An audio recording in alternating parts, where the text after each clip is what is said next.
Have you ever heard someone say it's not that deep? It's a phrase that seems to be popping up everywhere. Especially among Gen Z, it's almost as if being ignorant is becoming a badge of honor, and being curious is somehow a bad thing. Now, I'm not sure how big this trend really is, but sometimes not that deep is used to shut down any kind of thoughtful analysis of what we read or watch. It subtly dismisses the value of critical thinking altogether. A YouTuber named Selene made a great video on this, pointing out a few problems. First, the phrase is often used where it's totally inappropriate, missing real depth in a text. Second, it discourages people from thinking critically. And third, it's used to just dismiss entire topics or fields instead of trying to understand them.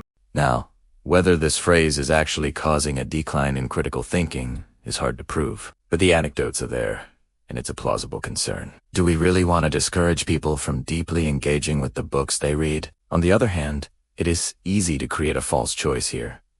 Either you read a deep literary analyst, or you just skim the surface. But I think it's more complex than that. We might even learn something from the "it's not that deep" crowd. To figure this out, we need to ask a bigger question. What even is interpretation? The question, is it that deep, is tied to what it means to interpret something. This is a huge field in philosophy and literary studies, so we'll just scratch the surface. But let's start by thinking about what makes literary interpretation different from other kinds of investigation. Why can someone say it's not that deep about a book, but you rarely hear that about science or math? Let's take science. When we observe the world and create theories about it, what are we doing? We're trying to discover what's true about reality. And how do we know if a scientific theory is true? Through observation and prediction. We test our theories against what we see. If a theory doesn't match our observations, we discard Italiano. If it does, we keep it. But why does this process work? A key reason is that we humans generally observe the same things in the same situations. If you and I measure a table, we'll get pretty much the same results. Our observations are convergent. This allows us to check each other's work. If half the world were super-intelligent bees seeing reality in a completely different way, science would be much harder.